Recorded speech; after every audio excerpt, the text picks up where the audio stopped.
कहते हैं झूठ के पांव नहीं होते, लेकिन वह सच से कहीं तेज दौड़ता है। धौलीपुर गांव में भी वही हुआ। किशन काका और उनकी बेटी चमेली ने अपनी सूझबूझ से राजा की आंखों में धूल झोंक दी और अपनी जान बचा ली। लेकिन वे यह भूल गए कि सच्चाई दीवार के उस पार अंधेरे में सांस ले रही है। वह सच्चाई मिट्टी से गढ़ी गई थी, इंसान नहीं थी, पर इंसानियत उधार लेकर जी रही थी।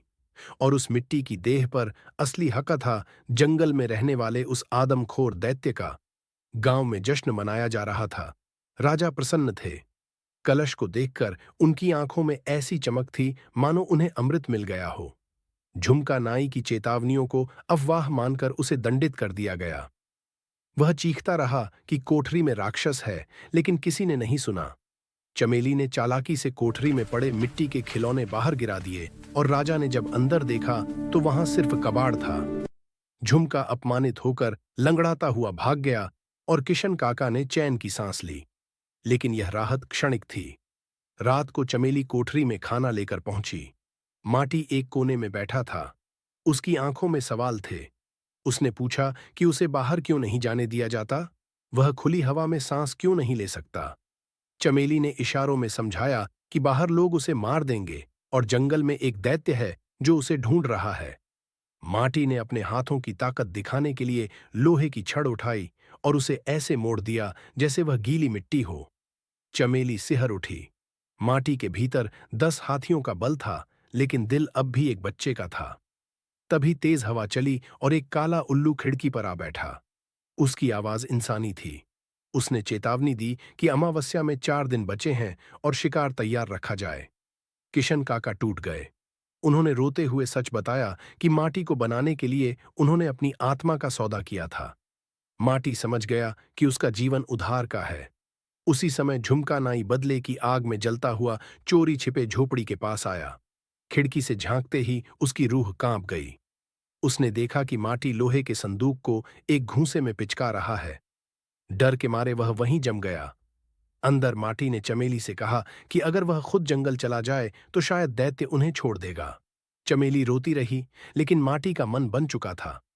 आधी रात को वह चुपचाप घर से निकल पड़ा। अंधेरे में छिपा झुमका भी लालच और डर के बीच झूलता हुआ उसके पीछे पीछे चल दिया। थोड़ी देर बाद चमेली की नींद खुली। माटी गायब था। वह लालटेन लेकर उसके पैरों के निशान पकड़ते हुए जंगल की ओर दौड़ पड़ी। जंगल में घुसते ही माहौल बदल गया। अमावस्या पास थी, डालियां सांपों की तरह हिल रही थीं। झुमका कांटों में फंस गया और चीख पड़ा। आवाज सुनकर माटी लौट आया और उसे बचा लिया। उसने झुमका को चेतावनी दी कि आगे मौत है और लौट जाए।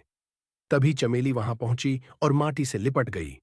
उसी पल धूल का बवंडर उठा और दैत्य प्रकट हुआ।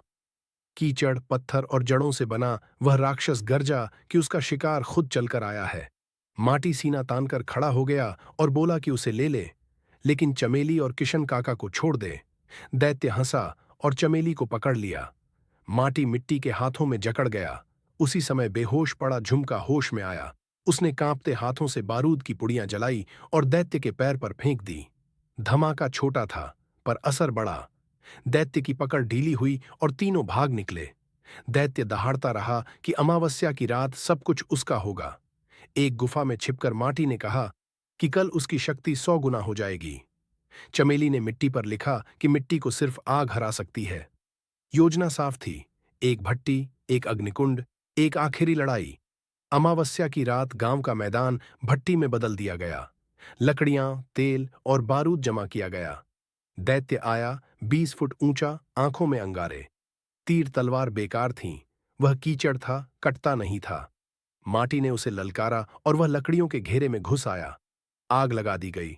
पूरा मैदान अग्निकुंड बन गया। दैत्य चीखने लगा। उसका शरीर फटने लगा। माटी ने उसे जकड़ लिया और खुद जलता रहा।